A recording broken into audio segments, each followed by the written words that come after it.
Tonight on the CTV News at 5, there's been a deadly mass shooting at an elementary school in Connecticut.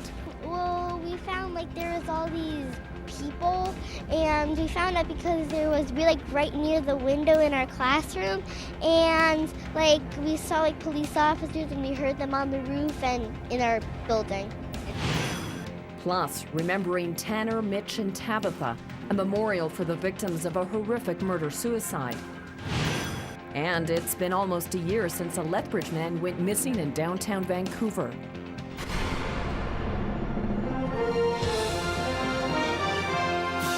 CTV News with Jackie Scantlebury. Good afternoon. It's one of the worst school shootings in U.S. history. Tonight, 20 people are dead, including 20 children, after a gunman went into an elementary school in Connecticut and opened fire, leaving a small town and a nation in shock, asking many questions. How and why could this happen in a school that runs from kindergarten to grade 4? Here's CTV's John Rao with more. America has seen many mass shootings before, but this one was different. Happening at a school packed with kids, little kids, some as young as 5 years old, settling in for a day of classes at around 9:30 this morning. I was in the gym, and I heard I heard 7 loud booms, and the gym teachers told us to go in the corner, so we all huddled. An almost unimaginable scenario as a gunman opened fire inside an elementary school. One mother says she heard what sounded like 100 rounds go off, sending children and teachers scrambling for cover. When we were gone doing morning meeting, we heard shots, and everybody went on the ground, and Miss Martin just closed the door, and we went to the corner. By the time the shooting stopped, the gunman was dead. He's been identified as 20-year-old Adam Lanza. It's not clear if he killed himself or was shot by someone else. There were several fatalities at the scene, both students and staff. As soon as it was deemed safe, surviving students were rushed to a nearby firehouse, used as a staging area for children and frantic parents who raced to the site as fast as they could. It was really kind of mayhem in the room with all the kids and the teachers, trying to find your kid, identify where yours is, making sure that they're safe, and then trying to find out what the situation was and make sure everybody else is safe. I just heard the principal was shot and killed. I heard some kids were shot. Early reports suggest the shooter's mother was among those killed. She worked as a teacher at the school and is thought to have been the intended target. Police said they also discovered the body of an adult at a second location. The U.S. president. I know there's not a parent in America who doesn't feel the same overwhelming grief that I do. The majority of those who died today were children. Beautiful little kids between the ages of 5 and 10 years old. Meanwhile, in this normally quiet town in Connecticut, many are trying to understand how this could happen as the scope of the tragedy only begins to sink in. John Rao, CTV News, Toronto. Now, today's senseless shooting is hitting home especially hard for the father of a student killed in a Tabor school shooting. Back on April the 28th, 1999, a 14-year-old boy carried a sawed-off .22 caliber rifle into the W.R. Myers High School during the lunch hour and began shooting at the first students he saw.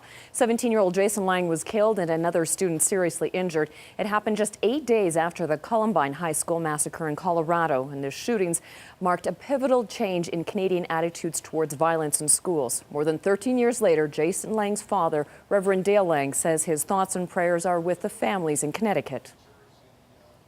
Your life is irreversibly changed in a way that you would, for any way possible, you'd change it back, and you can't. And it's so helpless and so painful. And of course, there's going to be a lot of anger and frustration as well. It's normal in such a situation. It's tragic, it's terrible, and I wish we would stop hearing about things like this. I wish things would stop happening.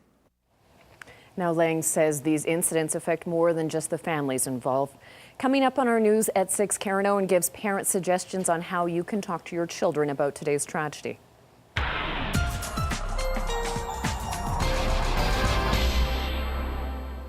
Okay, Dory Rossiter, we're not going to see a lot of precipitation in the forecast over the next few days, which is good news. Yeah, especially if you have family that's traveling, and a lot of families are already starting to make the trek across the country to settle in for the Christmas holidays. So that's the good thing. We are expecting to see the winds subside overnight tonight, which is another good thing. And the temperatures, not bad at all. I'll have all the details coming up in a couple of minutes. Thank you, Dory. Well, it's been a year since Tabitha Stepple, Tanner Craswell, and Mitch McLean were tragically killed in a murder-suicide that shocked the community of Claresholm and stunned baseball communities across southern Alberta and Prince Edward Island. Today, members of the Prairie Baseball Academy were reflecting on the tragedy and preparing to host an open house tomorrow that will honor the memories of the three victims. Terry Vogt reports.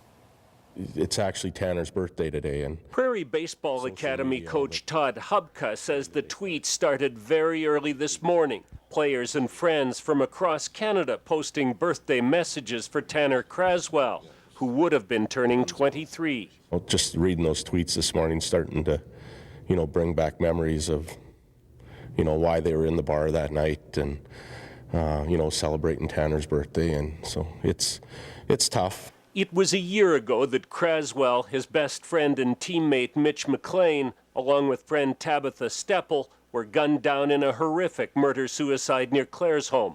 A fourth person, Shayna Conway, was critically injured but survived. The group was heading to Calgary so the boys could catch an early morning flight home to PEI for Christmas when Stepple's SUV was rammed from behind by her ex-boyfriend's vehicle. Derek Jensen shot and killed Stepple, McLean, and Craswell before turning the gun on himself. Friends and teammates say hardly a day goes by that they don't think about it or their missing companions. I'd be lying if I didn't say I thought about it every day, but that's not always negative. It sucks thinking about it sometimes, but you live with the memories that you had with them, and that's all you can do now is appreciate those and really look back fondly on the time that you did have with them. So it's just a tough way to see them leave. Like, you think they're just gone home, and you just don't. You said your goodbyes then, and then you just don't get to see them again. Baseball's a small world, You don't talk to a coach for a while, for 6 months or whatever, and the first thing, a coach says to you is, well, sorry to hear about, what happened last year. Coaches and teammates say there are daily reminders, and on the first anniversary, it's impossible to escape some sadness. At the same time, they want to honor their friends the way they'd want to be remembered. Stories about baseball, smiles, and happy memories. Terry Vogt, CTV News, Lethbridge. Tomorrow's memorial will be held at the Lloyd Nolan Yard from 3 until 5 p.m. The dress is semi-formal and memorial fund donations will be accepted. Now, this weekend also marks a year since a former Lethbridge man disappeared from Vancouver, and his family and police are still working on bringing him home. 25-year-old Matthew Huzar went missing December the 16th after attending a staff Christmas party in Vancouver. The Catholic Central graduate had moved to the Lower Mainland to attend the University of British Columbia. His family is still offering a $10,000 reward. They launched a poster campaign as well. Vancouver police say they are still working very diligently on the case, but if you have any information, you're urged to contact your local police department. Two former employees of the Ramada Hotel in Lethbridge testify that the water park had issues with cloudy water in the months prior to a drowning at the pool, but they weren't sure what the water condition was like on the day of the actual event. A fatality inquiry is being held into the death of 5-year-old Maddox James Yellowwings in September of 2010. The little boy and a dozen family members were attending a birthday party at the Ramada Hotel water park when Maddox went missing. He was later found unresponsive in the wave pool. The inquiry was told that there were 3 lifeguards on duty that day. Staff also testified that the policy was that all children under 8 must be within arm's reach of an adult at all times. Now, they say that parents were told of the policy prior to entering the pool area and were required to sign in. The inquiry continues next week. And today is the deadline for the embattled chief of the Piikani First Nations to either resign or be removed. Chief Gail Strikes with a Gun has been suspended twice in the past 3 months and has been formally asked to resign by band council over allegations of a conflict of interest. Strikes with a Gun says she has no intention of stepping down. Yesterday, the band council held a meeting to explain their position and answer questions from members of the Piikani First Nation. The meeting was closed to the media. Just before the meeting, though, members of a Treaty 7 women's support group held a demonstration in favor of the chief. 16 orphan children in Tanzania, Africa, will continue to receive education and basic necessities with the generosity of the community. A fundraiser was held last night for Bridges of Hope, an organization whose mission is to promote poverty relief and community empowerment amongst the poorest nations on the earth. Tickets to the event last night in Lethbridge cost $25, which included dinner. There were door prizes, a 50-50 draw, live entertainment, and a silent auctions with donated items from the Lethbridge downtown business community. The funds raised will go towards funding a private school and housing 16 orphan children in that community who just 4 years ago had no clean water, electricity, or access to education. You see, 10, 12 kids sleeping on 2 beds, and they have no food and no water, and, they sit at night, with a lantern and all that kind of stuff, and they were happy. And when I left, I was devastated, and I just knew in my heart I had to help them. The kids are just amazing. They're so happy all the time, and they really appreciate what they have, and they love to learn, and they were singing and dancing all of the time, and they were so affectionate, and they just, they wanted to share their love with you, and so it was such a treat to be able to share, love from Canada with them too. And the markets ended the week on a down note. Here are the final numbers.